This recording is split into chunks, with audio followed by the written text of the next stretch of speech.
narasumber dan materi. 1. Kepala Dinas Kesehatan, Kependudukan dan Pencatatan Sipil Provinsi Nusa Tenggara Timur diwakili oleh Kepala Bidang Pencegahan dan Pengendalian Penyakit dengan topik perkembangan terkini DBD di Nusa Tenggara Timur, upaya mitigasi dan percepatan penanganannya. 2. Kepala Dinas Lingkungan Hidup dan Kebersihan Kota Kupang dengan judul materi penanganan dan pengelolaan sampah sebagai upaya pencegahan DBD. 5 Romawi peserta. Adapun peserta kegiatan Baku Humas pada saat ini adalah unsur Forkopimda Provinsi Nusa Tenggara Timur, pimpinan Lembaga Agama Provinsi Nusa Tenggara Timur, pimpinan perangkat daerah lingkup pemerintah Provinsi Nusa Tenggara Timur, pimpinan perangkat daerah lingkup pemerintah kota dan kabupaten se-NTT, pimpinan UNICEF NTT NTB, perwakilan lurah Kota Kupang, perwakilan rumah sakit ataupun puskesmas. Dan sampai dengan acara ini dimulai, peserta yang hadir adalah sebanyak 80 orang dari target 100 peserta yang akan hadir pada kegiatan pertemuan Baku Humas ini. 6 Romawi metode yang digunakan pada forum ini adalah 1. Penyajian materi dan diskusi. 7 Romawi pembiayaan. Pertemuan Baku Humas ini dibiayai dari DPA Biro Administrasi Pimpinan Sekda Provinsi Nusa Tenggara Timur tahun anggaran 2022. 8 Romawi penutup. Demikian laporan panitia ini kami sampaikan, dan dengan hormat kami mohon kesediaan Gubernur Nusa Tenggara Timur dalam hal ini diwakili oleh Bapak Asisten 3 Bidang Administrasi Umum Sekda Provinsi Nusa Tenggara Timur berkenan menyampaikan sambutan Gubernur Nusa Tenggara Timur sekaligus membuka dengan resmi kegiatan pertemuan Baku Humas pertama tahun 2022 pada pagi hari ini. Sekian dan terima kasih. Shalom. Salve. Wassalamualaikum warahmatullahi wabarakatuh. Om Santi Santi Santi Om. Namo Buddhaya. Salam kebajikan. Salam sehat. Salve. Salam. Assalamualaikum warahmatullahi wabarakatuh. Om Swastiastu, Namo Buddhaya. Salam kebajikan, salam sehat untuk kita semua. Mengawali sambutan ini, saya mengajak kita semua untuk sejenak berteduh diri, seraya memanjatkan puji dan syukur kehadirat Tuhan Yang Maha Kuasa, karena hanya atas rahmat dan penyertaan-Nya sehingga kita semua dipertemukan di hari ini dalam keadaan sehat walafiat untuk mengikuti acara pembukaan pertemuan Badan Koordinasi Kehumasan pertama tahun 2022 dengan tema langkah-langkah mitigasi dan percepatan penanganan kasus demam berdarah dengue di Nusa Tenggara Timur. Hadirin yang saya hormati, atas nama masyarakat dan pemerintah Provinsi Nusa Tenggara Timur, saya menyampaikan terima kasih dan apresiasi kepada Biro Administrasi Pimpinan Sekretariat Daerah Provinsi Nusa Tenggara Timur atas kerja kerasnya sehingga dapat menyelenggarakan kegiatan pertemuan Baku Humas ini guna menyadarkan kita semua betapa pentingnya membangun upaya bersama dalam rangka mencegah dan menanggulangi kasus yang sangat mengancam keselamatan manusia selain corona virus, yaitu demam berdarah ini. Saya juga mengucapkan selamat merayakan tahun baru Imlek 2573 Gong Sipacai bagi warga Tionghoa Nusa Tenggara yang baru saja merayakan di 1 Februari 2022 lalu. Semoga kita semua tetap mendapat berkat keberuntungan, kesejahteraan, dan kedamaian di Nusa Tenggara Timur sebagai Nusa terindah toleransi. Saya juga menyampaikan selamat merayakan Hari Pers Nasional yang telah kita peringati bersama pada tanggal 9 Februari tahun 2022. Momentum HPN 2022 menyadarkan kita kembali untuk terus memberikan penghargaan kepada pers sebagai salah satu pilar pembangunan bangsa ini. Mari kita terus bersinergi untuk menunjukkan karya terbaik kita dalam membangun bangsa dan negeri tercinta Indonesia. Juga selamat kepada kita semua karena baru saja merayakan Hari Kasih Sayang atau Valentine's Day tanggal 14 2022 kemarin. Semoga kasih senantiasa menjadi landasan kita untuk terus merajut persaudaraan dalam berkarya mewujudkan NTT bangkit dan negara sejahtera di program Morata tercinta ini. Hadirin yang saya cintai, di saat pandemi COVID-19 masih mewabah dengan adanya varian baru Omicron, ternyata kasus demam berdarah juga terus melonjak. Kondisi ini harus disikapi secara serius oleh kita semua. Oleh karena salah satu ancaman serius ini yang paling sering terjadi dan memakan korban jiwa relatif setiap tahunnya. Demam berdarah menjadi salah satu penyakit yang ditakuti karena sudah sekali menular melalui gigitan nyamuk Aedes aegypti. Oleh sebab itu, nyamuk Aedes aegypti digolongkan sebagai carrier atau pembawa virus DBD.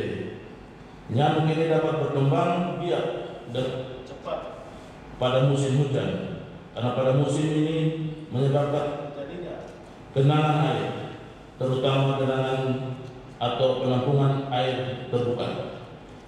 DBD dapat menyerang semua usia, tidak hanya anak-anak, tetapi juga orang dewasa. Namun yang paling rentan adalah anak-anak, karena daya tahan tubuh tidak sekuat orang dewasa. DBD dikenal juga sebagai penyakit menular berbasis lingkungan. Artinya, penyakit ini muncul dan mengancam jiwa karena faktor lingkungan yang tidak ditata atau diperhatikan kebersihannya. Hadirin yang saya cintai, masyarakat memang harus tetap waspada terhadap ancaman wabah DBD. Selain COVID-19, upaya pencegahan yang selama ini kita ketahui dan lakukan adalah dengan melakukan 4M plus, yaitu menguras penampungan air, mengeringkan genangan air, menutup kolam atau wadah penampungan air, mengubur barang bekas dan mendaur ulang limbah bekas agar tidak menjadi sarang nyamuk. Angka kenaikan kasus DBD di Nusa Tenggara Timur yang tinggi akhir-akhir ini haruslah menjadi perhatian kita bersama, segera ditangani secepatnya. Kita boleh fokus pada penanganan COVID-19, tapi DBD harus juga diseriusi dengan langkah-langkah cepat tanggap pulang. Untuk mengatasi persoalan DBD butuh dukungan dan kerjasama semua pihak.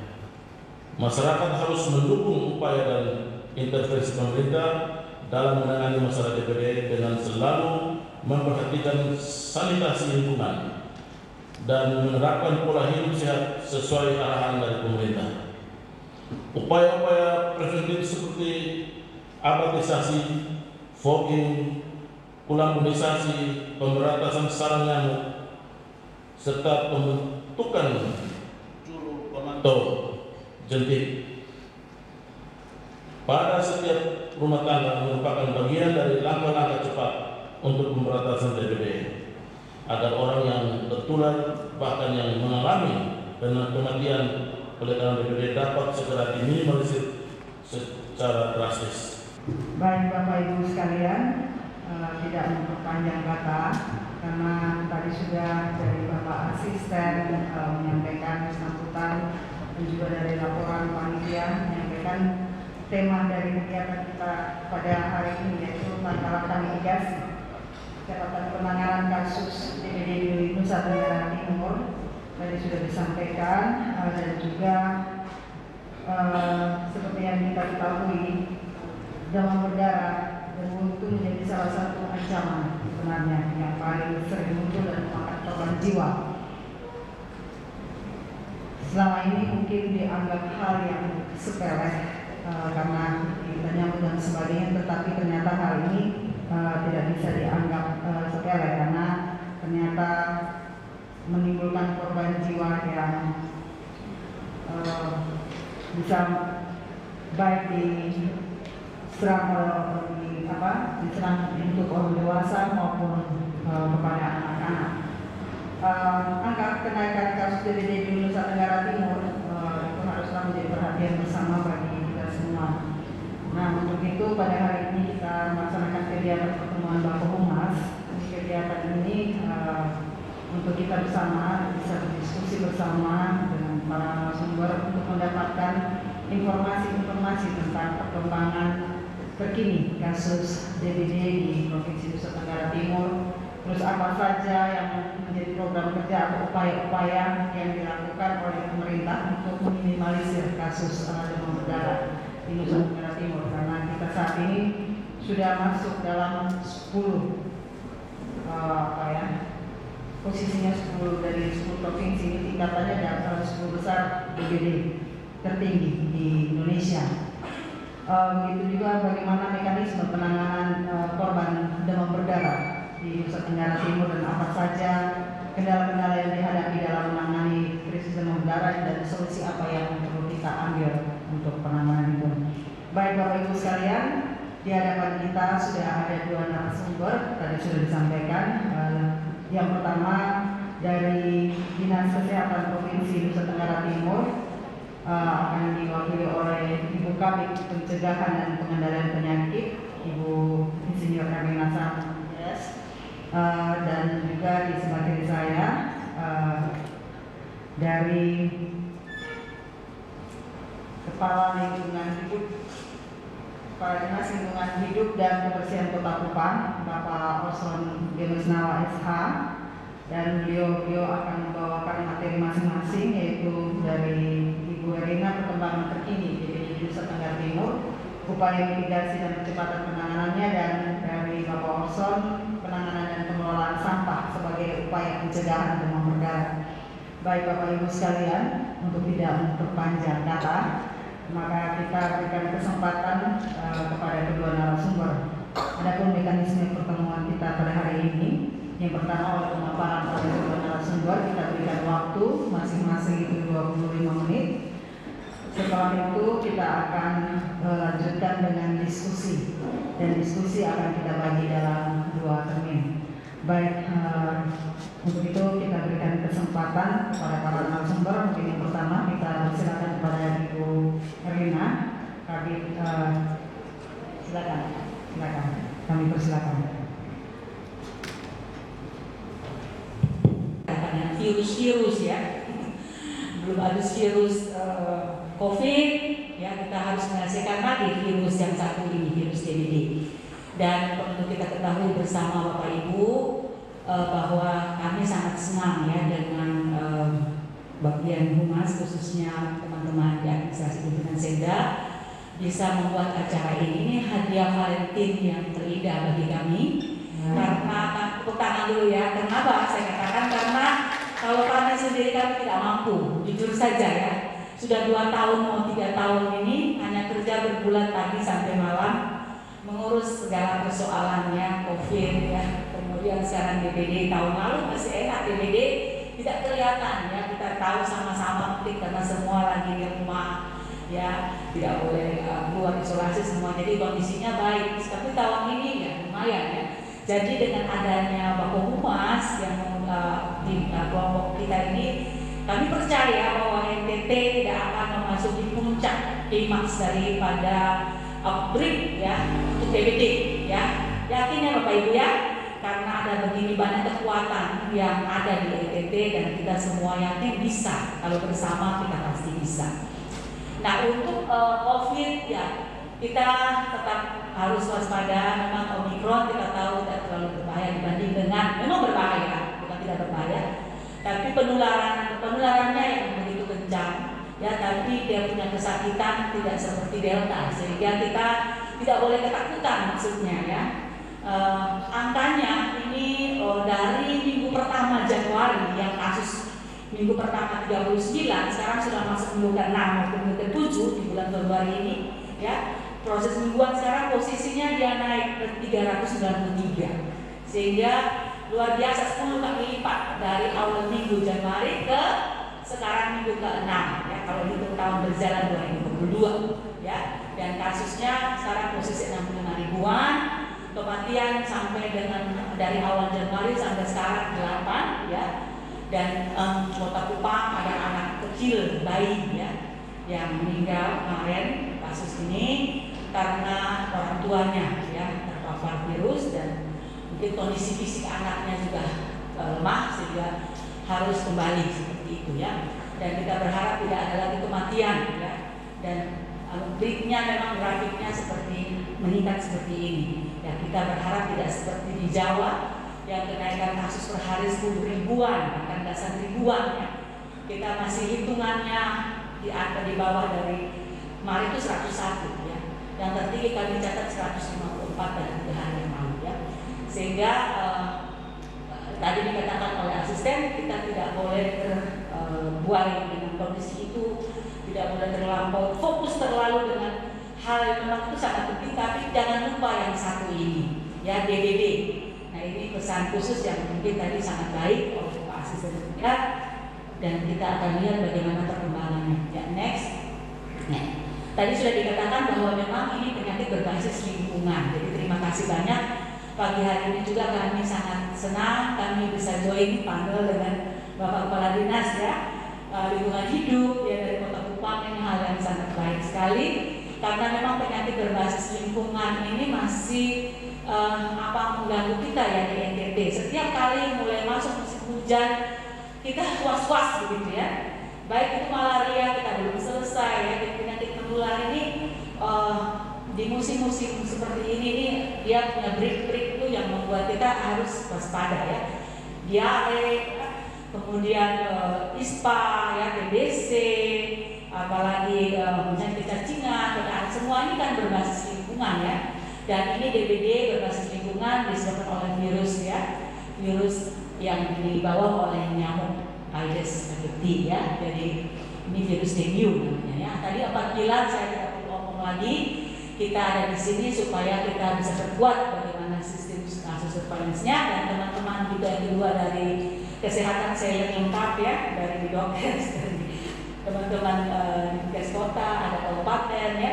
Nah kita melihat kembali bagaimana sih penata laksanaan kasus kita ya di Provinsi NTT, yang mekanisme manajemen rujukan khususnya datang dengan gejala sudah demam begitu 3 hari, sudah tahu harusnya ditangani, dipantau, disuruh pulang kadang-kadang karena pikirnya aman-aman kayak di Kota Kupang ya.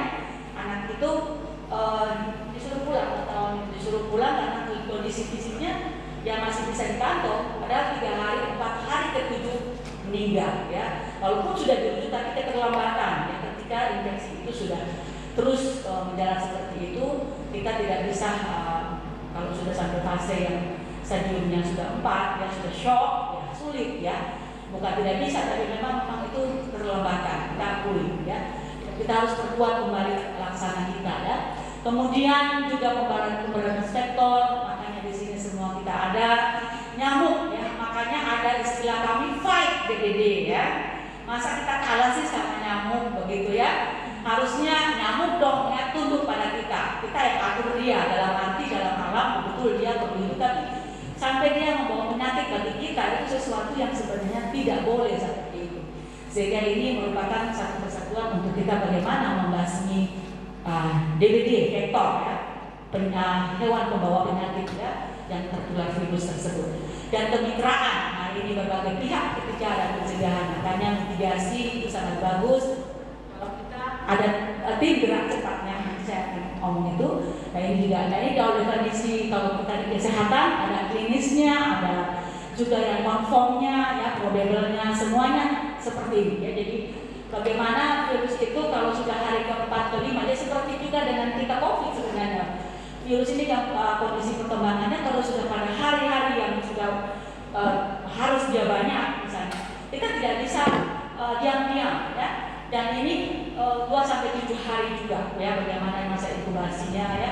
dan sudah sampai kepada tanda-tanda ya ada nyeri otot, sakit kepala, demam ya, ini harus segera ditangani ya, dibawa ke vaskes terdekat ya, dan nanti akan diperiksa secara laboratorium ya, dan nanti dikonfirm juga secara laboratorium ya, periksa darahnya ya, sampai tanda bintik merahnya semuanya dilihat. Tadi sudah banyak kita dengar bersama tentang apa itu demam berdarah, upaya-upaya penanggulangannya, sampai dengan tingkat penyebarannya, dengan tingkat kasusnya yang begitu menyebar di musim penghujan. Dan demam berdarah ini bukan hal yang baru bagi kita, khususnya masyarakat di NTT. Dia akan ada di awal musim hujan. Apa hubungannya dengan kebersihan? Ininya Mai ini dia suka hidup, dia suka berkembang di tempat yang basah. Begitu ada air, tentu dia beranak di sini. Begitu ada buangan sampah anorganik yang berupa bahan-bahan, yang berupa kaleng-kaleng, plastik, itu dia tempat menginap. Apalagi di got-got yang kokoh-kokoh, dia suka di sini. Begitu juga di dalam lingkungan rumah kita masing-masing. Hanya ada satu kunci dari ini semua: budayakan itu kita hidup bersih. Apa kaitannya dengan dinas kebersihan? Salah satu fungsi daripada dinas kami adalah bagaimana membersihkan lingkungan yang setiap hari ciri khas Kota Kupang, kota satu daerah kota, pasti menghasilkan sampah yang luar biasa. Dengan tingkat perkembangan penduduk dan rumah yang begitu tinggi, dalam perhitungan kami satu hari itu masyarakat Kota Kupang itu bisa menghasilkan per orang 0,5 kilogram. Bayangkan sudah 500 sekian ribu penduduk Kota Kupang, berarti dalam satu hari produksi sampah cukup besar.